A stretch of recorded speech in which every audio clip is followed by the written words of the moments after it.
O Núcleo de Estudos e Pesquisas em Psicopedagogia Diferencial realiza a terceira edição do Simpósio sobre Autismo. É realizada em Manaus a terceira etapa do Campeonato Amazonense de Mountain Bike. Veja também uma reportagem especial sobre a comemoração do Dia da Independência do Brasil. Essas e outras notícias você acompanha a partir de agora. No UFAM Notícias.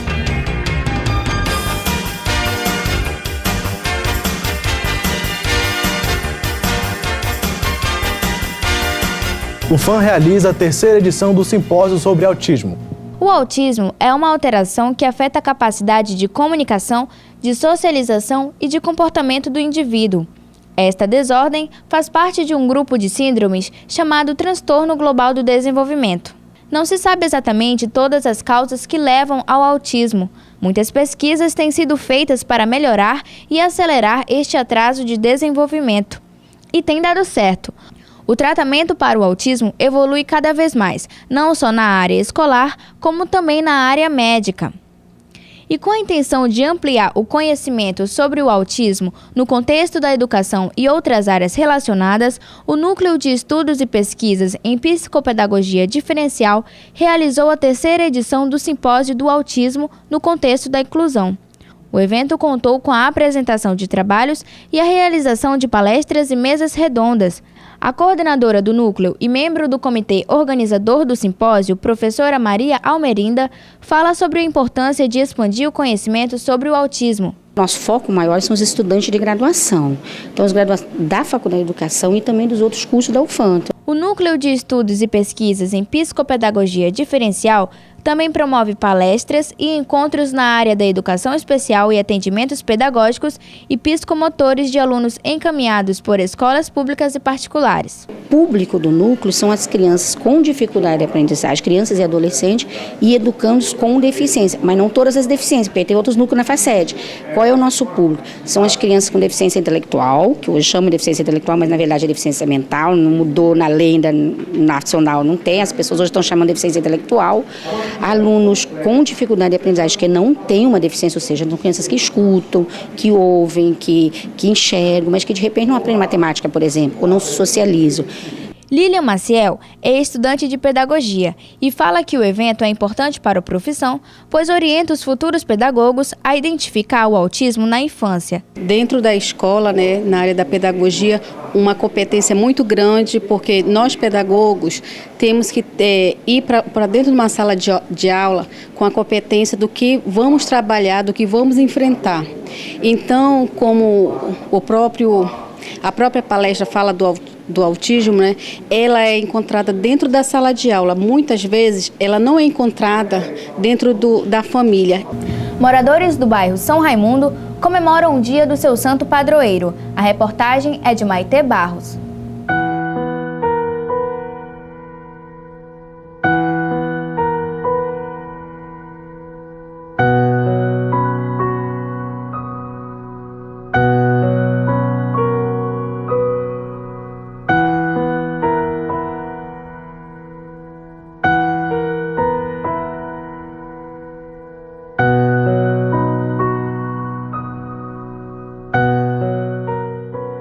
Moradores do bairro São Raimundo comemoram no dia 31 de agosto a festa do seu padroeiro, o São Raimundo Nonato. Ele é conhecido como protetor das parturientes e parteiras. O evento foi festejado com novenas, missas e danças folclóricas. No rosto das pessoas foi possível ver a fé e a devoção. A Igreja de São Raimundo existe desde o final do século XIX e todos os anos realiza o festejo para comemorar o dia de São Raimundo Nonato. Agora vamos conhecer um pouco mais sobre a avicultura, em um dos projetos do Departamento de Ciências Agrárias da UFAM. O ensino dentro das universidades não deve se limitar à sala de aula. É necessário que seja trabalhado em conjunto com a pesquisa e a extensão. No setor de avicultura da Universidade Federal do Amazonas, essas 3 diretrizes são desenvolvidas com eficácia.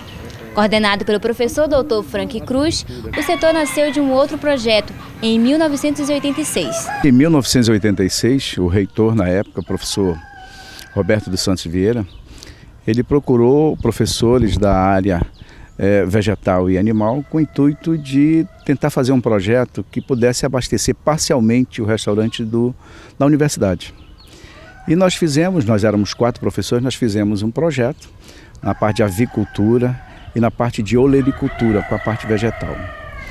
E conseguimos a aprovação do Ministério da Educação, na época era o MEC, Ministério da Educação e Cultura, e implantamos os setores de avicultura e a parte vegetal, olericultura, aqui no mini campus, hoje o setor sul.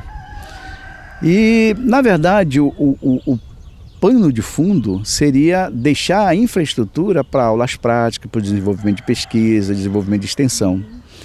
E o objetivo foi atingido. Então, desde 1988, o setor foi inaugurado, mais precisamente no dia 3 de junho, e nesse período nós temos desenvolvido inúmeras atividades no trinômio ensino, pesquisa e extensão. A avicultura é a criação de aves para a produção de alimentos, carnes e ovos. Durante a década de 1990, foram desenvolvidas no setor 3 linhagens avícolas. É importante a gente salientar que ao longo desses 24 anos de existência do setor, nós desenvolvemos 3 linhagens, antigamente eram chamadas de raças de galinhas, voltadas para o sistema caipira. A FC Cabocla 1 para a produção de carne, a FC Cabocla 2 para a produção de ovos e a FC Cabocla 3 para a produção de carne também. Essas 3 linhagens ou raças são voltadas exatamente para o pequeno produtor, para projetos que não requerem grandes investimentos.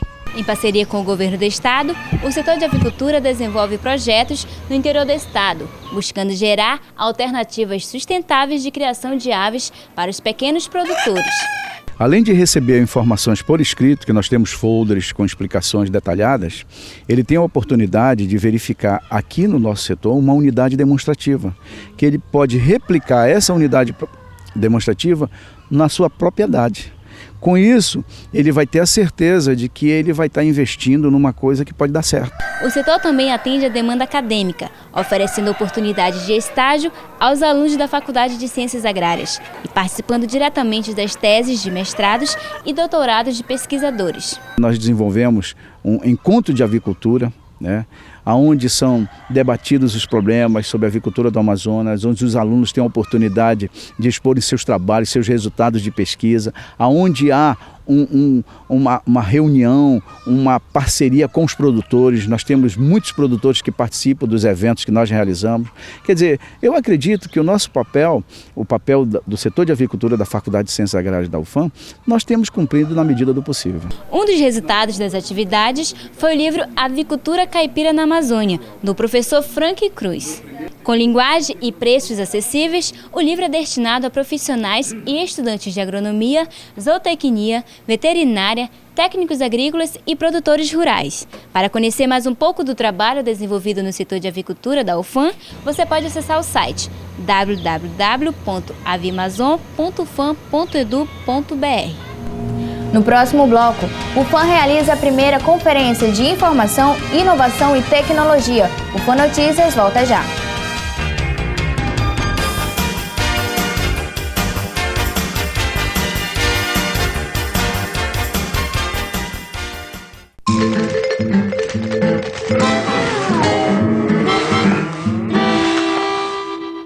Um jovem humano ouvindo música.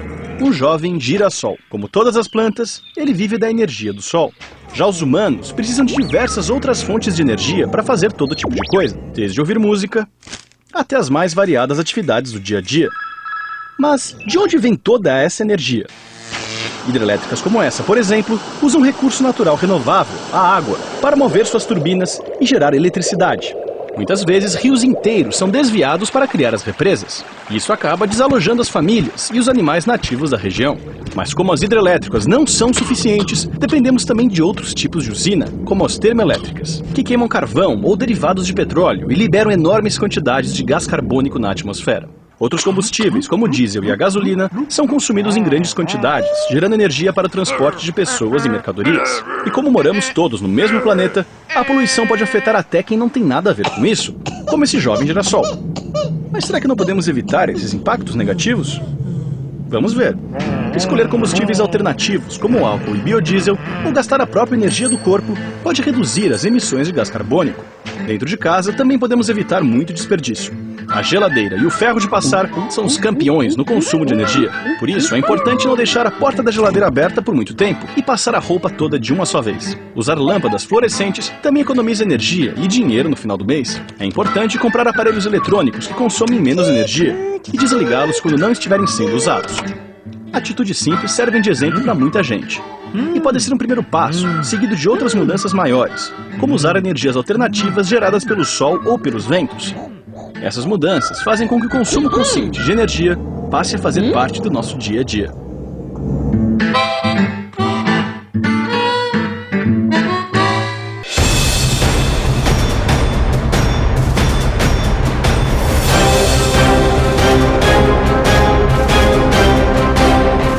Usadas as cores de muitos continentes para pintar o brasileiro.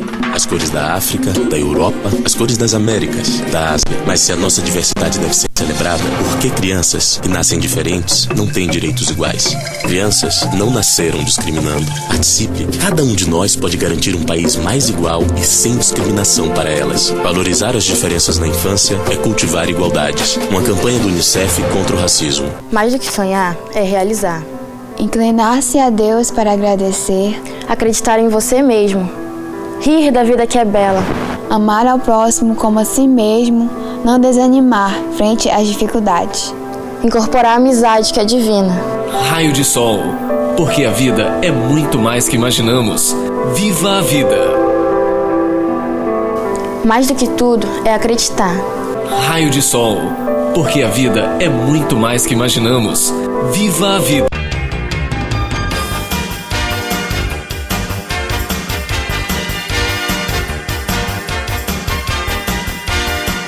As faculdades de Arquivologia e Biblioteconomia, em parceria com a Protec, realizam a primeira Confitec na UFAM. A Universidade Federal do Amazonas foi palco da primeira Conferência de Informação, Inovação e Tecnologia para o Desenvolvimento Regional. A iniciativa é do Departamento de Arquivologia e Biblioteconomia junto com a Pró-Reitoria de Inovação Tecnológica da UFAM. O tema inovação tecnológica é um tema que está sendo discutido atualmente aqui na região, já tem mais ou menos uns 10 anos, né? E nós buscamos trazer esse tema à tona neste evento para tentar envolver os alunos do curso de Arquivologia, Biblioteconomia, porque são alunos que trabalham diretamente com a informação e que a gente achou que tinha necessidade desses alunos conhecerem acerca do tema. O principal objetivo é debater sobre o processo de informação, inovação social e tecnológica para o desenvolvimento da região amazônica. Durante o evento, aconteceu uma palestra com o tema Cenário Ciência e Inovação no Reino Unido. O proposto aqui foi mostrar um pouco do cenário de ciência e inovação no Reino Unido. Mostrar um pouco como as instituições lá trabalham, quais são os cenários, quais são as principais temáticas e também, para além disso, mostrar um pouco como vem sendo a interação entre o Brasil e o Reino Unido em termos de ciência e inovação. No decorrer da palestra, o gerente de projetos do Consulado Britânico, Diego Arruda, falou do objetivo de unificar a Academia Britânica com a Academia Brasileira, por meio da troca de ideias e cooperação. A gente tem inúmeros acordos de pesquisa no Brasil, historicamente focando um pouco mais na região sul e sudeste. E assim, a minha vinda aqui e um pouco da temática de hoje é tentar expandir um pouco essa cooperação, trazer um pouco mais para a região norte do Brasil, tentar entender quais são as singularidades daqui do estado do Amazonas, para que a gente possa começar a cooperar mais. Na conferência, além de palestras, foram realizadas mesas redondas e exposições de banners, com a finalidade de apresentar projetos de estudo e pesquisa sobre inovação e tecnologia. Tivemos a participação de várias instituições, não só do setor público, mas também do setor privado, SECT, a própria FAPEAM, né? Tivemos também aqui a universidade, CBA. Tivemos instituições também de fora do estado, como o FISCAR, a Embrapa. É um tema que as empresas, as instituições de pesquisa, ciência e tecnologia aqui na Amazônia, no Amazonas, né, estão trabalhando atualmente.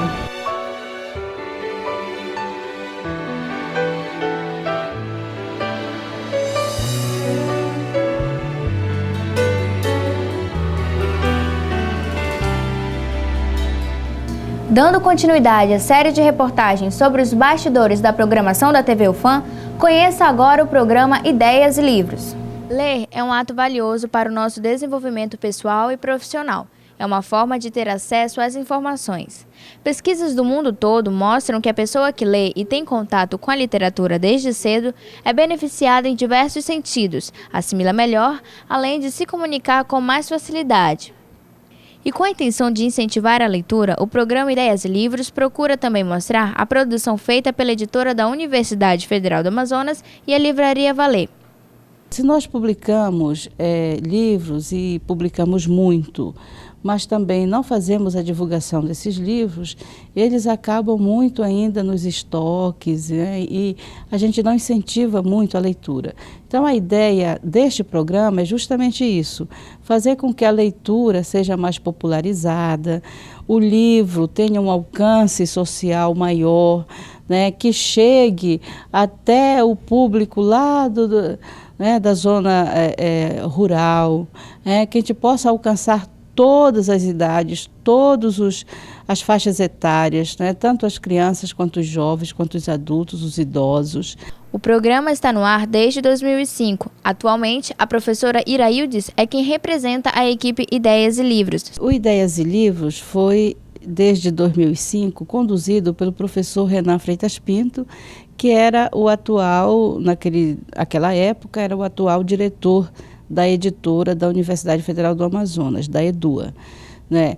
Depois que o professor Renan saiu e eu assumi, então eu continuei com Ideias e Livros, porque eu acho importante que a universidade faça aparecer a sua produção científica, acadêmica, através dos livros, não é? Assim também como a editora Valer, que tem sido uma parceira muito grande do Ideias e Livros, possa também fazer a difusão, né, a divulgação dos livros que ela publica. Com muita ou pouca experiência, o nervosismo sempre aparece, mas é possível manter a calma e a postura. Acaba sendo um desafio grande, né? A gente tem ainda aquele friozinho na espinha, a gente, embora se prepare psicologicamente, vamos dizer assim, né? A gente ainda tem essa coisa da timidez das câmeras, tem essa coisa ainda do frio que passa pela gente, né? Será que o programa vai ser bom, vai alcançar, ele vai atingir seus objetivos, né? E isso para nós, a cada programa, é um desafio, sem dúvida. E para quem deseja acompanhar a programação do Ideias e Livros, a professora dá a dica. O programa passa nas segundas-feiras, às 10 horas da manhã, e na terça-feira, também às 10 horas da manhã. Né? Depois ele tem outros reprises que a gente pode depois ver na grade, mas esses dois são certos, né? E eu convido sempre os telespectadores a estarem conosco numa sintonia de debate, né? Aqui nós fazemos acontecer o debate, fazemos fluir as ideias, não é? E na medida do possível, quando dá, a gente faz sorteio de livro e a gente acaba fazendo uma interação com os telespectadores, né?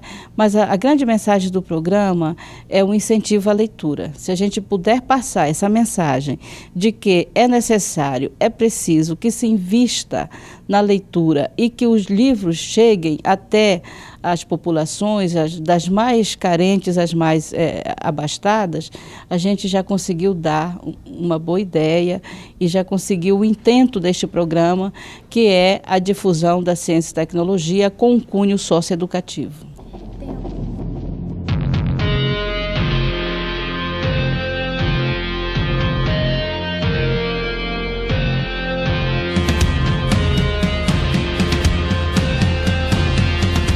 E no próximo bloco, confira uma reportagem especial sobre a comemoração do Dia da Independência do Brasil.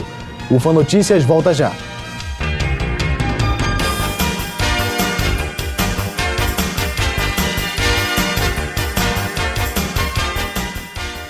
Usadas as cores de muitos continentes para pintar o brasileiro.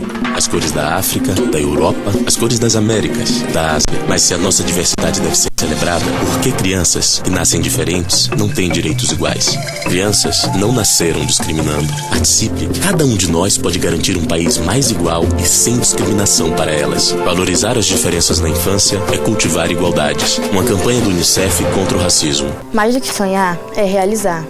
Inclinar-se a Deus para agradecer. Acreditar em você mesmo. Rir da vida que é bela. Amar ao próximo como a si mesmo.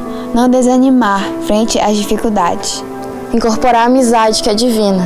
Raio de sol, porque a vida é muito mais que imaginamos.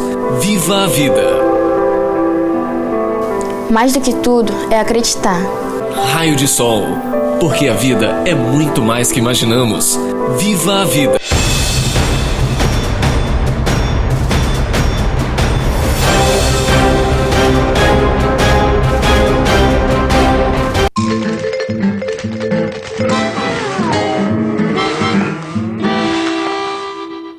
Um jovem humano ouvindo música. Um jovem girassol. Como todas as plantas, ele vive da energia do sol. Já os humanos precisam de diversas outras fontes de energia para fazer todo tipo de coisa, desde ouvir música até as mais variadas atividades do dia a dia. Mas de onde vem toda essa energia? Hidrelétricas como essa, por exemplo, usam um recurso natural renovável, a água, para mover suas turbinas e gerar eletricidade. Muitas vezes, rios inteiros são desviados para criar as represas. Isso acaba desalojando as famílias e os animais nativos da região. Mas como as hidrelétricas não são suficientes, dependemos também de outros tipos de usina, como as termoelétricas, que queimam carvão ou derivados de petróleo e liberam enormes quantidades de gás carbônico na atmosfera. Outros combustíveis, como o diesel e a gasolina, são consumidos em grandes quantidades, gerando energia para o transporte de pessoas e mercadorias. E como moramos todos no mesmo planeta, a poluição pode afetar até quem não tem nada a ver com isso, como esse jovem girassol. Mas será que não podemos evitar esses impactos negativos? Vamos ver. Escolher combustíveis alternativos, como o álcool e biodiesel, ou gastar a própria energia do corpo, pode reduzir as emissões de gás carbônico. Dentro de casa, também podemos evitar muito desperdício. A geladeira e o ferro de passar são os campeões no consumo de energia. Por isso, é importante não deixar a porta da geladeira aberta por muito tempo e passar a roupa toda de uma só vez. Usar lâmpadas fluorescentes também economiza energia e dinheiro no final do mês. É importante comprar aparelhos eletrônicos que consomem menos energia e desligá-los quando não estiverem sendo usados. Atitudes simples servem de exemplo para muita gente. E pode ser um primeiro passo, seguido de outras mudanças maiores, como usar energias alternativas geradas pelo sol ou pelos ventos. Essas mudanças fazem com que o consumo consciente de energia passe a fazer parte do nosso dia a dia.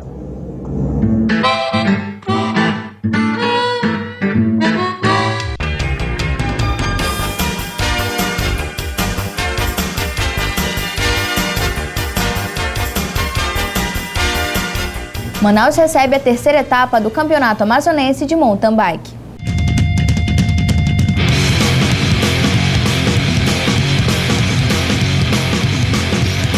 Cerca de 500 pessoas participaram da terceira etapa do Campeonato Amazonense de Mountain Bike. O evento aconteceu no Bosque Clube de Manaus, localizado na Avenida Constantino Neri, onde os amantes da magrela disputaram a prova em um percurso de 4 quilômetros, em trilhas totalmente naturais. A realização do evento é uma iniciativa do grupo Django Bike, que tem como um dos objetivos expandir o mountain bike na capital amazonense. Os atletas terão suas performances avaliadas a cada fase. O que se sair melhor será consagrado como campeão amazonense de 2012 e representará o estado no Campeonato Brasileiro de Mountain Bike no ano que vem. A quarta etapa do campeonato será realizada no dia 30 de setembro, no Lago Janauari, no município de Cacaupireira, em um percurso de 55 quilômetros.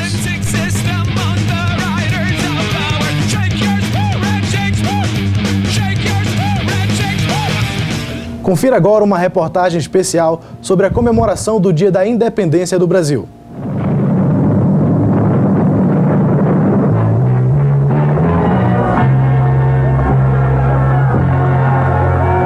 A independência do Brasil é um dos fatos mais marcantes na história do país. Antes do grito de Dom Pedro por independência, o Brasil era colonizado pela coroa portuguesa.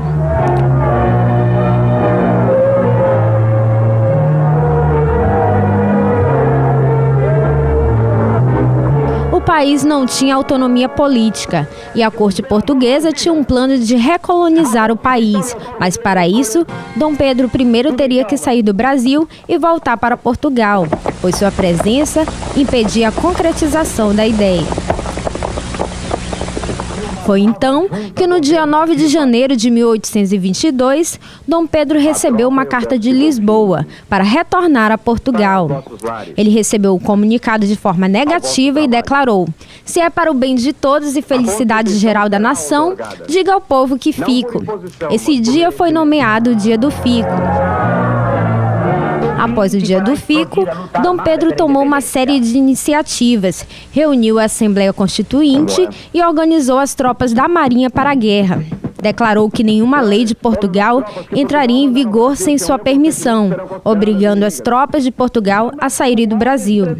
A partir daí, o príncipe e futuro imperador do Brasil convocou a nação a lutar por independência. Depois de alguns dias, Dom Pedro viajava de Santos para São Paulo. Durante esta viagem, o príncipe recebeu outra carta de Lisboa que anulava a Assembleia Constituinte e que exigia sua volta para Portugal. A partir desse momento, o príncipe se revoltou e, próximo ao riacho do Ipiranga, levantou sua espada e gritou: "Independência! Ou morte! Independência! Ou morte!"